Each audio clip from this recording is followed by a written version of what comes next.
Вечер в воскресенье. Время подводить итоги. В эфире программа «Апта» и я, ее ведущая Наталья Хоменко. Спешу всех поздравить со священным праздником Курбанайт.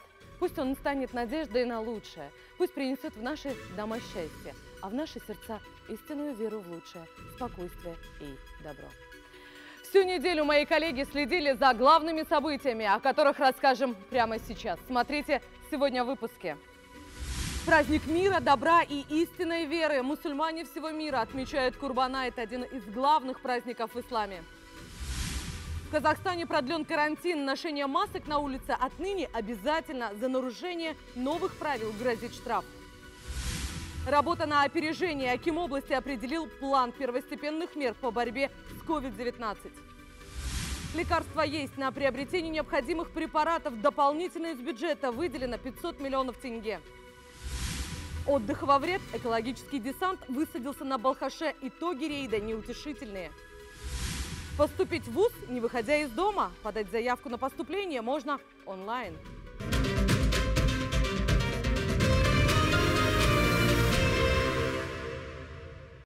Праздник мира, добра и истинной веры. Мусульмане всего мира отмечают Курбанайт, один из главных праздников в исламе.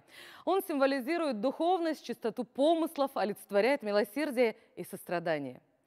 Накануне верующих поздравил президент. Касым-Жомарт Токаев подчеркнул, Курбанайт является неотъемлемой частью духовной культуры нашего народа, укрепляя неразрывную взаимосвязь ислама с нашими традициями и обычаями. Он объединяет страны и народы, делая мир чище и добрее. И сегодня в условиях пандемии как никогда важны сплоченность и духовная сила, подчеркнул президент, призывая народ Казахстана проявить истинное единение в борьбе с опасной инфекцией.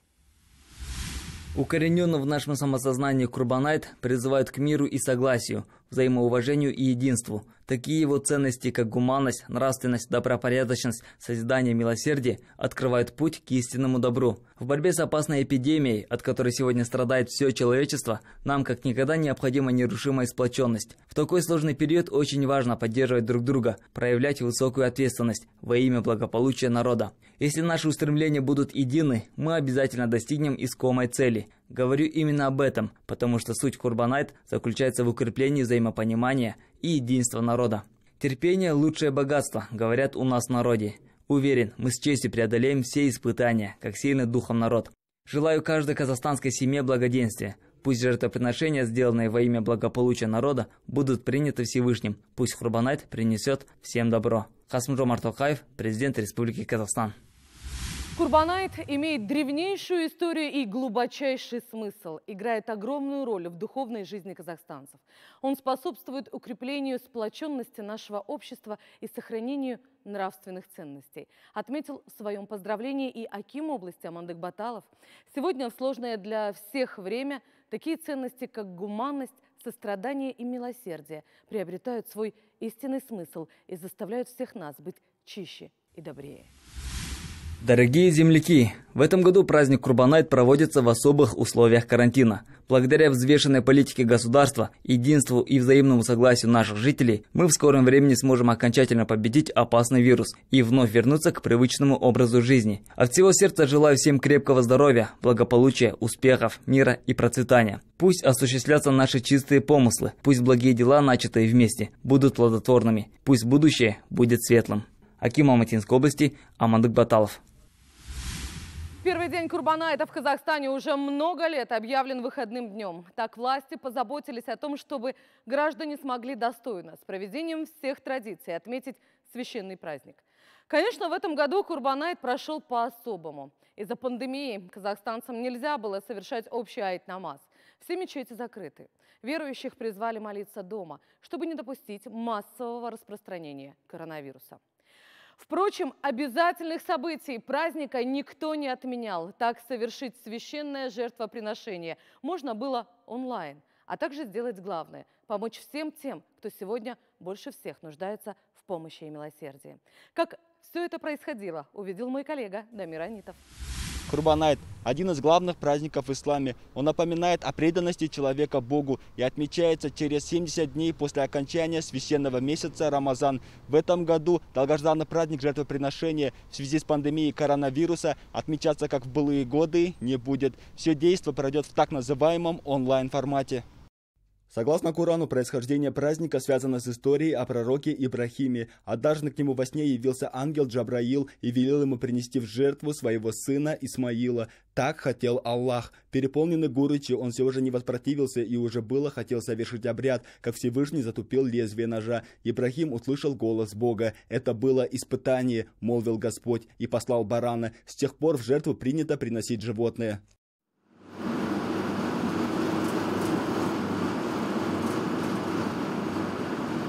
Священный праздник мусульман. Каждый год тысячи людей с раннего утра собирались на айт-намаз. Все они хотели, преклоняясь перед Богом, прочесть молитву и совершить обряд жертвоприношения. Но не сегодня. Мечеть закрыта на карантин.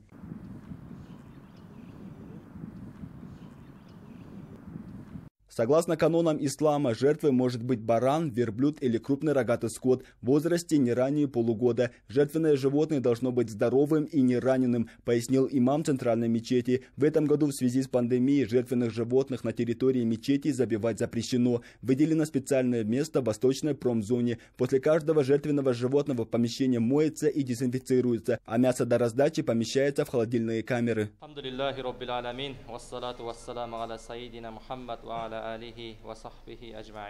Главный имам областной мечети Ардах Нусубханула призвал жертвослужителей в этот непростой год не оставлять третью часть жертвенного мяса себе, а полностью раздать его семьям социально уязвимой категории. Мы проводим обряд жертвоприношения на специально отведенной промзоне. Как видите, соблюдаются все санитарные нормы. Люди в масках, ножи обработанные и санитайзеры. Кроме того, на входе имеется и тоннель с опрыскивателем. Это делается для безопасности людей. Хотелось бы призвать население воздержаться от визитов гостей. Хоть в этом и суть айта. Это делается для того, чтобы не допустить массового заражения вирусной инфекцией. Мы все с нетерпением ждем и молимся Всевышнему, чтобы пандемия прошла быстрее. Но пока необходимо соблюдать правила. Стоит отметить, в этом году можно провести обряд жертвоприношения онлайн. С помощью сайта kurban2020.kz, который доступен на 2 языках, жители смогут выбрать и оплатить жертвенное животное электронно. Заказчику отправят фото и видеоотчет. По словам имама, в областном центре заявки подали 50 человек. Один из них – Наеков Рахамжан. Тем людям, которые живут в многоэтажном доме, резать барана, там животное, как в качестве жертвоприношения в своих домах, во дворе, конечно, они не могут, не имеют права, это противозаконно. А вот онлайн версия, да, и очень удобно, легко. Для каждого мусульмана это священный праздник. Жертвоприношение это для всех, кто имеет возможность, это обязанность. Благими делами в священный праздник отличились и сотрудники Центра обслуживания молодежи. Волонтеры вызвались доставить жертвенное мясо прямиком до дома всем тем, кто действительно нуждается в этой помощи. Списки формировались заранее, с учетом доходов на каждого члена семьи. Спасибо большое, что принесли нам мясо. Я очень благодарна. Узнала по новостям о сайте Kurban2020.kz и оставила там заявку. Вы делаете благое дело. Желаю в этот священный праздник благополучия каждой семье. Пусть беды обходят вас стороной. Надеемся, что пандемия пойдет на спад, и мы отметим Курбанайт в следующем году, как полагается. Всех собрали волонтеров, автоволонтеров в честь этого. Первым делом управление молодежной политики Алматинской области. Второе — Духовное управление мусульман Казахстана, Талдыкурганский филиал. Ихние волонтеры, автоволонтеры. Обязательно соблюдаем карантинные меры. Очень, как вы видите, носим маски, перчатки, соблюдаются все карантинные нормы. Всего за 3 дня волонтеры намерены раздать жертвенное мясо более 500 нуждающимся. Все они оставили заявку на сайте kurban2020.kz. Мы доведем дело до конца. Несмотря на праздники и выходные, в один голос говорят добровольцы. Ведь в этом и состоит смысл праздника – помочь ближнему, а также получить благословение Всевышнего. Дамир Анитов, Жайк Курманбаев, телеканал ЖТСУ. Казахстане продлен карантин еще на 2 недели. Такое поручение правительству дал президент страны по итогам совещания по проблемным вопросам эпидемиологической ситуации в стране. Кстати, она улучшается, доложил главе государства премьер-министр. Оскар Мамин привел данные. Так, после внедрения строгих карантинных мер с 5 июля удалось достичь главного – снижение зарегистрированных случаев заболевания COVID-19 почти на 30%. Загруженность стационаров при этом упала на 43%, в том числе реанимационных палат на 27%. И, пожалуй, самым обнадеживающим стало то, что число выздоровевших возросло до 63%. Закрепить достигнутый результат и далее снижать показатели заболеваемости и смертности – вот стратегически важная для всех задача, подчеркнул президент, и именно поэтому принял решение продлить строгие карантинные меры. Расслабляться еще слишком рано. Ситуация может осложниться в любое время, отметил Касым-Жомарт Токаев и призвал всех соблюдать карантинные ограничения. Ведь только так, как показала мировая практика, возможно сдержать распространение пандемии, обезопасить население и, главное, избежать смертей. Также министр здравоохранения Алексей Цой проинформировал президента о подходах к поэтапному смягчению карантинных мер с учетом складывающейся эпидемиологической ситуации в стране. Словом, многое зависит от нас с вами, точнее от того, как каждый отнесется к соблюдению карантина и его обязательных условий. Так, отныне в Казахстане обязательным стало ношение масок на улице. Постановление главного государственного санитарного врача вступило в силу 30 июля. А за его нарушение теперь вправе оштрафовать любого. Исключение составляют лишь дети до 5 лет.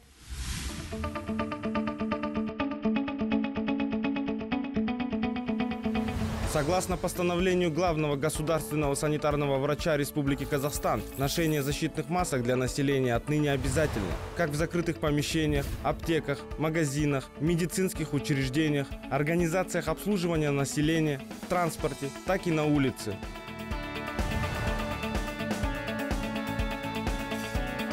За несоблюдение норм постановления предусмотрена административная ответственность. Ношение маски защитит ваш организм от проникновения многих инфекций, в том числе COVID-19. Носите маски правильно.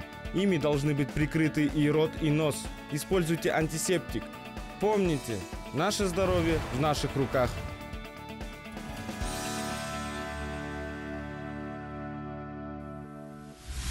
Детально о санитарно-эпидемиологической обстановке в регионе на этой неделе главе государства доложил аким области во время телефонного разговора. Амандык Баталов привел данные по числу зарегистрированных случаев заболевания, а также подробно остановился на проводимых в регионе мерах по недопущению распространения инфекции. Дав положительную оценку проводимой работе, Касым-Жомарт Токаев поручил держать ситуацию под строгим контролем и активно продолжать разъяснительную работу среди населения. Но уже о том, как дальше работать над улучшением эпидситуации в регионе, речь шла на селекторном совещании с районами. Аким области определил план первостепенных мер по борьбе с COVID-19, главным среди которых остается соблюдение строгого карантина. Объявленный на прошлых выходных строгий локдаун дал свои результаты. Сразу на треть уменьшилось количество заболевших коронавирусом и до 3500 выросло число выздоровевших. Темпы распространения болезни пошли на спад. Именно поэтому было принято решение о повторном локдауне на эти выходные. Здоровье населения прежде всего. Что еще вошло в перечень главных поручений ответственным лицам на местах, узнал Еляман Раймбеков. Повторный локдаун, введенный в ряде регионов Алматинской области, дал положительный эффект в сдерживании коронавирусной инфекции. За прошлую неделю новых случаев заражения стало меньше на 44%. За последние сутки в регионе выявлено 55 новых случаев. Прирост составляет 1,5%. Общее число инфицированных составило 4374 человек. Из них 3233 выздоровели. Но это не повод расслабляться, говорят ответственные лица. Основная причина распространения коронавируса – несоблюдение жителями карантинных мер, проведение мероприятий с массовым скоплением людей, ежедневная внутренняя миграция и несоблюдение санитарных правил частными извозчиками. Сейчас развернуты конкретные мероприятия по пресечению подобных нарушений, отметил заместитель акима Алматинской области Женя Стуяков. Наибольший прирост заболеваемости КВИ по области отмечается в Каратальском районе 5% 42 случая, в Искельдинском 4% 36 случаев, в Коксуйском районе 3,7% 20 случаев. Наибольший темп роста заболеваемости КВИ по области отмечается в Каратальском, Искельдинском, Аксуйском и нулевой темп роста во всех районах и городах области, кроме Капчагая, Талдыкургана. Сейчас в Алматинской области порядка 130 тяжелобольных с диагнозом коронавирус. У 9 из них состояние улучшилось. Для недопущения летальных исходов и быстрого выздоровления пациентов в области действует в круглосуточном режиме ситуационно-консультативный центр по борьбе с COVID-19. Лучшие специалисты области консультируют медработников всех регионов. Ожидается открытие еще одного подобного центра. При этом на этой неделе увеличено количество тестов. В сутки проверяется от 6 до 8 тысяч человек, что позволяет своевременно выявить заболевших. Акимы районов и городов, в свою очередь, должны обеспечить медицинские учреждения всем необходимым. Все, что вы делаете для того, чтобы защитить людей, народ, жителей Алматинской области. Да. Здесь, когда я буду потом последующим выводы делать, уже другие подходы будут. Все районные больницы мы должны переоснастить, сделать там родные станции. В каждой палате, каждой койке подвести это. Качественное койко-место. Да, качественное койко-место. Чтобы у нас было в достаточном количестве КТ. Вот эти ИВЛы, сколько надо, везде, в должном количестве должно. Вот это все должно быть расписано. И ко второй этой у нас все готово. По срокам, когда мы должны все это закончить, только вместе с ними. Сейчас нам покупают. И мы покупаем рентген-аппараты, вот эти, как его, цифровые. Должны купить, везде поставить. Это, я вам акимы районов, я вам это повторяю. Келіп сендерге, вот, помещение подготовки, келіп саған қойып береміз деп, такого не будет. Вы должны этим заниматься. Каждый аким район. Чтобы у вас вот это все было. Кроме вот того, что у вас в центральной больнице мы переоборудуем, этим тоже вы должны заниматься. Компрессорная вот это. Везде вот эти трубки все протащить в каждую палату. Социально-экономическое развитие страны, в том числе и Алматинской области, подвергается максимальному испытанию. Но, несмотря на пандемию коронавируса, инвестиции в основной капитал составили 243 миллиарда тенге. Объем строительства на уровне 102 миллиардов тенге. Введено 478 тысяч квадратных метров жилья. Освоено 24 миллиарда тенге по дорожной карте занятости. То есть создаются все условия для достижения поставленных целевых показателей ради благосостояния населения. В целом я говорил, что мы должны научиться работать при этом коронавирусе. Уборка должна идти своим чередом, переработка должна идти своим чередом. Вот. Рабочие места должны создаваться, выделенные деньги должны осваиваться, и все как положено должно. Вот. Четко отрабатываться. Также на повестке дня стоял вопрос подготовки к новому учебному сезону. Запланировано приобретение 70 новых автобусов для перевозки школьников, 35 из которых уже закуплены. Будет обновлена материально-техническая база во многих учебных заведениях области. А план реализации мер по снижению уровня заболеваемости населения COVID-19 будет гибко варьироваться по ситуации. Илиман Раймбеков, Габит Катрахман, телеканал Редсу, Талдыкурган. Ну вот, к большому сожалению, омрачилась эта неделя и печальными новостями. Общественность Алматинской области и всей страны вновь скорбит о тяжелой утрате. На 65-м году жизни скончался видный деятель, почетный архитектор Казахстана, автор монумента Астана-Байтерек Ахмырза Рустамбеков. За свой неповторимый проект одного из главных монументов страны он был удостоен золотой медали 10-го международного конкурса архитекторов стран СНГ. Впрочем, он оставил яркий след в сердцах каждого из нас. Ведь даже кто его не знал лично, узнают его непревзойденный талант в архитектурном облике не только столицы, но и административного центра Алматинской области. Здание театра имени Бекен Римовой в новой части Талдыкургана, набережная реки Каратал, выполненная в красочном дизайнерском решении, стали визитными карточками города и навсегда оставят память об этом удивительно большой души и невероятно талантливом человеке.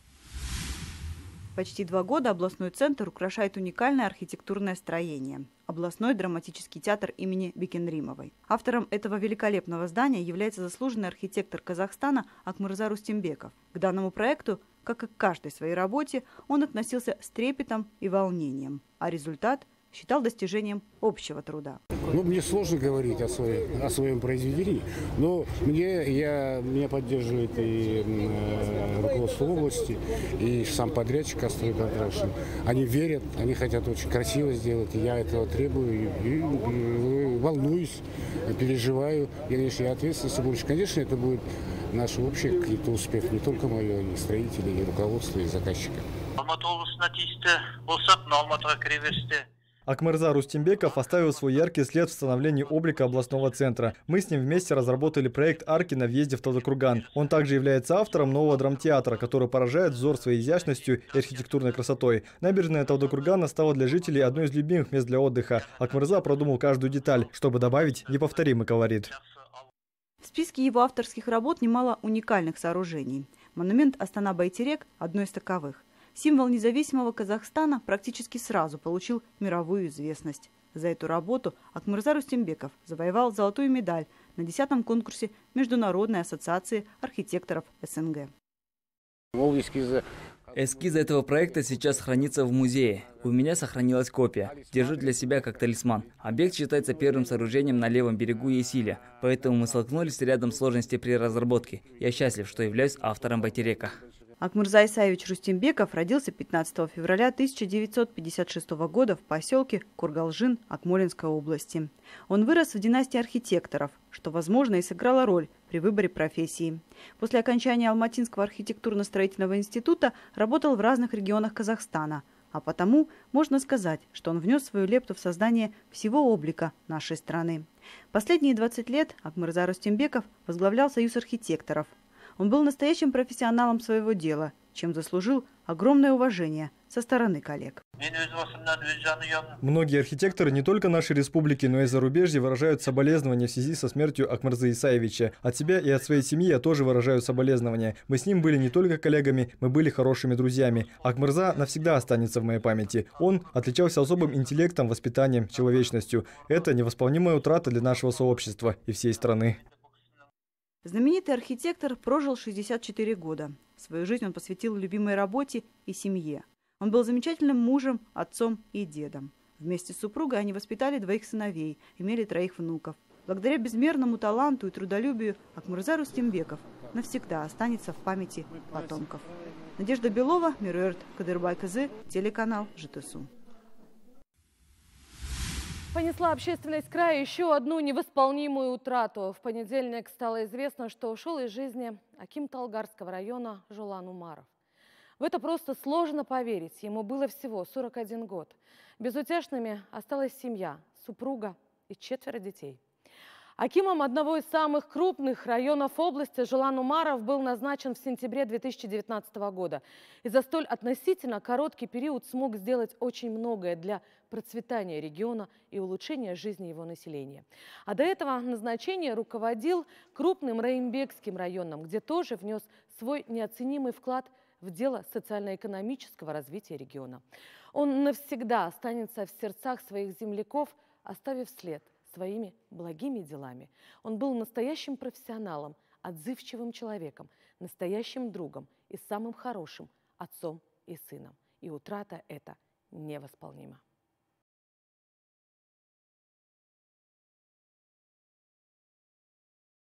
Вы смотрите итоговую программу ОПТА. Мы продолжаем. Почти 10 миллиардов тенге выделено в этом году на предстоящий отопительный сезон. Подготовка к нему уже идет полным ходом. Прежде всего, средства пойдут на закуп твердого топлива и мазута, а также на ремонт котлов и отопительных систем. О проведении работ говорили на селекторном совещании под председательством первого заместителя акима Алматинской области Лизата Турлашева. В отопительный сезон потребность населения 1 340 000 тонн угля. Обеспеченность на сегодня составляет около около 25%. Статистику подпортили ряд регионов. Угля, как доложили ответственные лица, еще нет в Капшигае, Карасайском, Аксусском, Раимбекском и Уйгурском районах, что вызвало нарекание первого зама акима области. Срывов быть не должно, подчеркнул он, а потому ситуация с поставками угля, а также мазута и дизельного топлива с этого дня на особом контроле. Отчет об этом будет ложиться на стол акима области. С августа месяца начните поставку угля. Уже потихоньку нужно усиливать работу. Обязательно проверяйте качество завозимого твердого топлива. Оно должно быть соответствующим. Кроме того, решите вопрос поставкой черного золота в отдаленные районы, где нет возможности доставить вагонами. Не должно быть завышения цен. Обязательно возьмите это под контроль. Отопительный сезон должен пройти без эксцессов. На особом контроле и поставке лекарственных средств в регионы области. На сегодняшний день работа с поставщиками налажена. Дефицита лекарств в больницах нет. Дополнительно на приобретение необходимых препаратов из бюджета было выделено 500 миллионов тенге. Средства помогли и аптекам областного центра. Похоже, острый ажиотаж спал. Дефицит жаропонижающих, противовирусных и антибиотиков наблюдался последний месяц. Как сегодня обстоят дела, промониторили мои коллеги. Фармрынок сейчас заполнен внушительным списком взаимозаменяющих препаратов. Допустим, если нет парацетамола или аспирина, есть немало других жаропонижающих и противовирусных препаратов. Потребность населения удовлетворена на 65-70%, говорят специалисты. Чтобы избежать дефицита и обеспечить из созданного запаса всех потребителей, сейчас в областном центре в одни руки лекарства отпускаются в ограниченном количестве.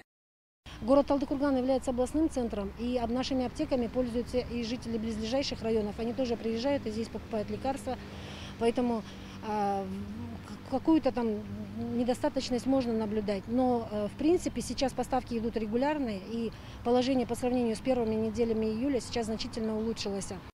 Большой ажиотаж, который держался 3 недели, был на фоне распространения пневмонии и коронавируса. Люди с излишком закупались препаратами. Аптеки оказались не готовы к такому развороту событий, и запасы стали таять на глазах. Чтобы ситуация не повторилась, руководством области выделено 550 миллионов тенге. Благодаря этому удалось стабилизировать лекарственную обеспеченность региона. Поставкой занимается частная компания «Медсервис Плюс». Мы лекарства получаем с головного офиса, с головного склада, который находится под Алматой, раз в неделю. Развозим мы товар в аптечные учреждения города Талдыкурган ежедневно в районы согласно графикам. Некоторые районы 2 раза в неделю посещаем и отправляем товар, а дальние районы 1 раз в неделю. В Талдыкургане действует 3 крупных аптечных склада и 142 аптеки. Почти каждая точка обеспечена необходимыми средствами. В дефиците только аспирин, так как спрос на него держится до сих пор. На этот раз из-за периода заготовки и консервирования овощей на зиму. На данный момент у нас в городе ажиотаж уже спал. Нету такого столпотворения, как вы видите, возле аптек, как раньше было. Аспирина, парацетамола, в принципе, аспирин сейчас его нет, но заменяющие лекарства его достаточно, в принципе. Найти в аптеках можно свободно на данный момент. Сам я недавно переболел тоже, но в принципе проблем с лекарством у меня не было. Контролируются ответственными органами и цены на лекарства. Проводятся постоянные рейды на наличие и стоимость товара, что помогает избежать стихийного повышения цен. Ильман Рамбеков, Ержан Дюсин, Айдос Калиев, телеканал Жетсу. Сила в единстве. Это еще раз доказали волонтеры Алматинской области. Благотворительная акция «Вирус добра» набирает обороты. Все больше неравнодушных людей пытаются помочь тем, кто сегодня борется со страшной болезнью. Внести свою лепту в общее дело по стабилизации обстановки и просто протянуть руку помощи тем, кто в этом сегодня больше всех нуждается. Новые, так необходимые сегодня аппараты ИВЛ с помощью меценатов продолжают поступать в больницы области. Общественное объединение инвалидов Комкор-Журек подарило Капшагайской городской больнице 2 детских аппарата ИВЛ и 4 кислородных концентратора. Инициатором благого дела выступила Лязат Салыкова. В социальных сетях общественница объявила сбор средств. Общими усилиями удалось собрать 631 тысячу тенге. На эти деньги, помимо дорогостоящих аппаратов, куплены и переданы в больницу необходимые лекарства и градусники. Медицинские работники, в свою очередь, отмечают, что помощь сейчас крайне необходима и актуальна. Мы благодарны обществу инвалидов, населению за поддержку. за понимание. И аппаратов таких нам бы еще побольше. 1-2, это пока, конечно, для деток погоду, может, делает. Только начало сейчас заболевания, детки сейчас пошли. А дальше, мне кажется, к осени будет еще больше. Хотелось бы побольше такой помощи. Спасибо большое. Мы максимально потратили вот все до копейки, чтобы каждый человек, который внес свою лепту, был доволен, чтобы он знал, что это дошло до адресата. И сегодня было очень приятно то, что вот, сотрудники больницы говорят, что они на самом деле в этом очень сильно нуждались, что это очень нужно. Поэтому от себя лично говорю каждому, кто принял участие во всем этом, спасибо, берегите себя, берегите своих близких, и обязательно всегда нужно оставаться человеком. Не остаются в стороне и другие регионы области. 8 кислородных концентраторов доставили в центральную больницу Куксусского района. Благотворительное содействие в лечении земляков оказали неравнодушные граждане, общественные организации и меценаты. Стоит отметить, что по инициативе местного населения и акимата района также на постоянной основе обеспечивают продуктами питания и хозтоварами медицинских работников, стоящих на передовой в борьбе с пандемией коронавирусной инфекции. Помимо этого, социально уязвимым слоям населения раздали более 14 тысяч масок и оказали помощь продовольствием почти на 10 миллионов тенге. На сегодняшний день по борьбе с коронавирусной инфекцией нам население оказывает тоже большую, огромную помощь. На сегодняшний день к нам от общественных организаций поступают кислородные концентраторы, которые необходимы нашим пациентам. Хочу от лица наших сотрудников нашей больницы выразить огромную благодарность населению, акимату, общественным организациям, которые нам оказывают такую благотворительную помощь в лечении наших пациентов.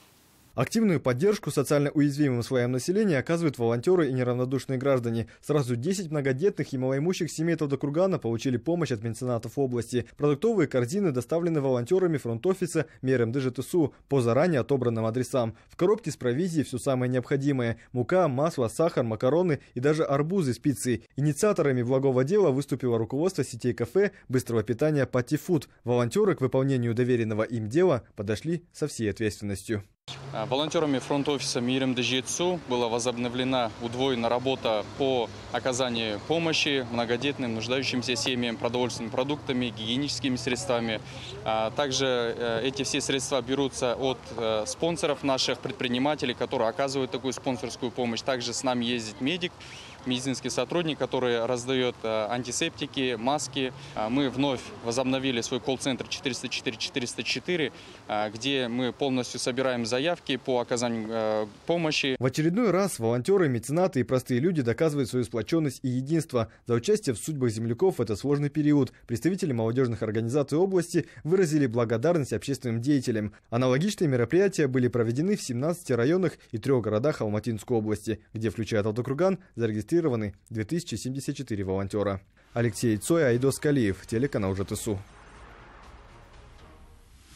Но вот на фоне общей солидарности в борьбе с пандемией, к сожалению, приходится констатировать и тот факт, что среди нас много несознательных граждан, тех, кто просто пренебрегает условиями карантина и подвергает близких опасности. Такое безответственное и даже преступное поведение недопустимо. Контроль за этим ежедневно ведут мониторинговые группы. Рейды участили в период объявленного локдауна. И, как отметили специалисты, предпринятые меры по ужесточению карантина возымели свою силу. Злостных нарушителей стало в разы меньше. О ситуации на улицах областного центра в эти выходные расскажет Алексей Цой.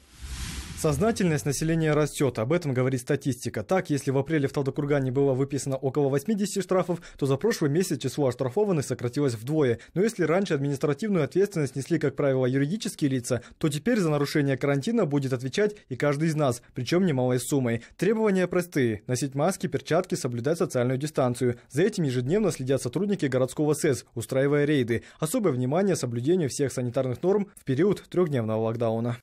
По городу Талдыкурган, согласно постановлению главного государственного санитарного врача города Талдыкургана, работает 4 мобильные группы. На сегодняшний день за выявленные нарушения санитарных норм и карантинных норм вынесено 35 постановлений на штраф.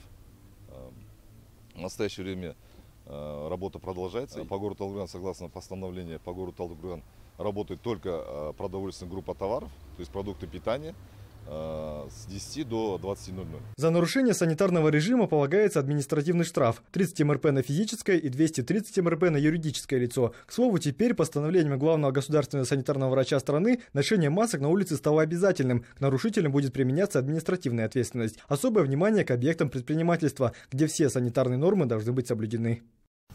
При входе должен быть санитайзер, это для обработки рук. Продавцы и рабочие должны работать в масках и в перчатках одноразовых, это обязательно. И также люди, которые заходят в магазин, должны соблюдать социальную дистанцию, а хлеб, булочные изделия должны храниться в салафане.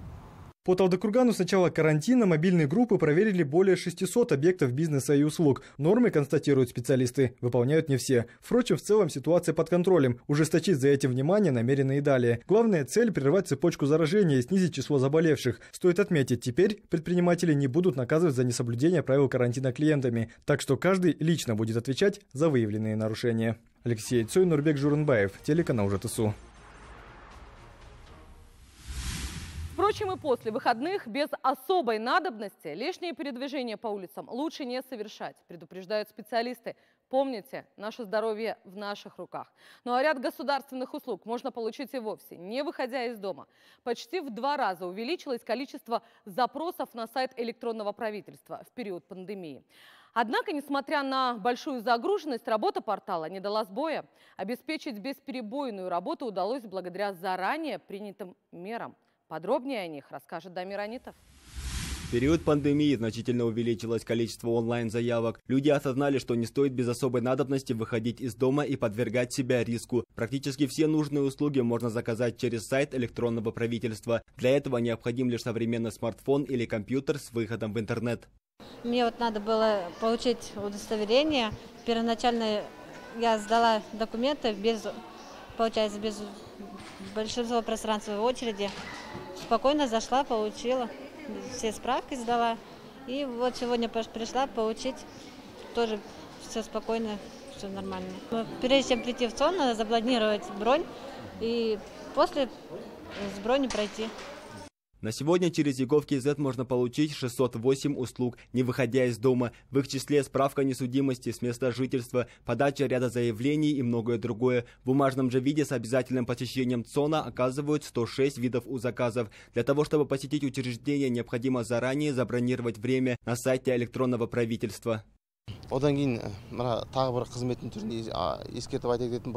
Несмотря на пандемию, мы продолжаем работать, так как понимаем, что даже на день приостанавливать работу ЦОНов нельзя. При этом мы соблюдаем все санитарные нормы, маски, социальное дистанцирование, имеются санитайзеры. Запускаем людей, которые забронировали время, строго по очереди. За 15 минут наши специалисты оказывают посетителям необходимую услугу. Отдельно стоит отметить, что для инвалидов 1 и 2 группы наша специальная группа ездит по домам и оказывает помощь на месте. Стоит отметить, большая ответственность возложена на сотрудников колл-центра 1414. В случае, если гражданин не сможет разобраться в меню портала электронного правительства, операторы всегда готовы все разъяснить. По региону работают 54 человека. Добавим, учитывая возникшую ситуацию, операторы связи переходят на круглосуточный режим работы, чтобы обеспечить непрерывность работы сетей. Дамир Анитов, Габит Кабдрахман, телеканал ЖТСУ. Но через портал ЕГОВ можно сегодня даже поступить на учебу. В приемных комиссиях, среднеспециальных и высших учебных заведениях в этом году непривычно тихо. Абитуриентов нет, хотя набор все еще продолжается. Многие заявку на поступление подали онлайн. Как это сделать, выяснили мои коллеги. Олту Амангельдиева – одна из 18 тысяч выпускников школ 2020 года. Она знает весь алгоритм по зачислению в учебное заведение. Выпускница подала документы в Талдыкурганский политехнический колледж. Ее мечта – стать программистом. Я решила лично сдать все необходимые для поступления документы. С меня потребовались лишь всего копия аттестата и удостоверение личности. Далее следует конкурсный отбор. О результатах станет известно только через месяц. Ко всем пришедшим в приемную комиссию строгие санитарные требования. Впрочем, дистанция соблюдается сама по себе. В приемных комиссиях в этом году непривычно пусто. Абитуриенты, пришедшие в приемную комиссию, должны соблюдать санитарные нормы. Но в этом году поток подающих документы на бумажных носителях небольшой. Мы готовы принимать поступающих с 9 утра до 6 вечера, но большинство все же предпочитают электронный способ. Основное количество абитуриентов действительно предпочло бесконтактный способ подачи документов через портал ЕГОВ. Используя персональную электронную цифровую подпись, абитуриенты подают лишь 2 документа. Справку формы 86 и фото 3×4 разрешено предъявить уже после поступления. Впрочем, на все вопросы исчерпывающие ответы дает виртуальная приемная комиссия. Для несовершеннолетних абитуриентов подача документов осуществляется через родительскую ЦП. Непосредственно прием документов продлится до 20 августа. В гуманитарных же колледжах только до конца июля, а затем начнется конкурсный отбор. В связи с пандемией экзамены по техническим специальностям проводиться не будут. В данном случае учитываться будет школьная успеваемость. Только студентам гуманитарного факультета нужно будет сдать творческие экзамены. Зачислен абитуриент или нет, можно узнать на сайте выбранного учебного заведения. Кстати, в этом году количество колледжей уменьшилось. Вынуждены были закрыться Талдыкурганский юридический и Талгарский экономический. Несмотря на это, получить среднеспециальное образование заявили желание свыше 18 тысяч выпускников школ. Адина Смагулова, Надир Хамзин, телеканал ЖТСУ. Ну а пока за окном лето, еще есть время отдохнуть перед учебой. Впрочем, вариантов, как это сделать, не так много. Всему виной пандемия коронавируса. В ряде стран вновь усиливают карантинные меры и призывают граждан быть более бдительными и осторожными. Впрочем, пренебрегая правилами поведения, люди спешат сегодня к водоемам и вместе с карантинными нормами нарушают и санитарные. В этом убедился экологический десант, который в эти выходные высадился на Балхаше. Сотрудники департаментов экологии и полиции совместно с бойцами Жасыл-Ель выехали на берег озера с главной целью оценить санитарную обстановку уникального побережья. За 2 дня участники акции обошли порядка 20 зон отдыха. Результат визита узнала Надежда Белова. Положите именно в этот пакет и вынесите туда, хорошо? Вежливо, но строго экологи обращались к отдыхающим, раздавая им пакеты для мусора. Чистота прибрежной территории – важная тема, но зачастую отдыхающие пренебрегают гигиеной окружающей среды. В итоге бытовые отходы остаются прямо на берегу. На сегодняшний день все люди, отдыхающие, выезжают на озера, после себя оставляют очень много мусора, которым не только они не сортируются, они просто их оставляют. По возможности мы раздаем пакеты, чтобы они именно после себя убрали, вынесли именно на специальные места, где будут размещаться эти отходы для дальнейшей утилизации. Мы хотим, чтобы вот эту уникальную природу, которую нам оставили наши предки, мы смогли оставить своим потомкам. В рамках акции с отдыхающими проведена разъяснительная работа по сбору и сортировке отходов. Помимо раздачи пакетов, их предупредили об административной ответственности. Так, за оставленный на берегу мусор придется заплатить штраф в размере 5 МРП, а это более 13 тысяч тенге. Беседы были проведены и с владельцами зон отдыха. И хотя предприниматели не несут ответственность за поведение туристов, они, в свою очередь, должны создать все необходимые условия. К примеру, контейнеры для отходов необходимо вывозить не реже 2 раз в день. По словам организаторов акции, с каждым годом уровень культуры населения повышается. Однако подобная работа должна проводиться регулярно. А потому отныне такие экологические рейды на побережьях озер Алматинской области будут организованы еженедельно. Надежда Белова, Мади Байбасынов, телеканал ЖТСУ. Ну и, пожалуй, самой хорошей новостью этой недели стало сообщение, что в Казахстане впервые прошла вакцинация от COVID-19. Уже есть готовые к применению образцы. Остается надеяться, что всем миром как можно быстрее удастся справиться с этой опасной инфекцией и вернуться к привычному образу жизни. Ну а пока берегите себя и оставайтесь дома.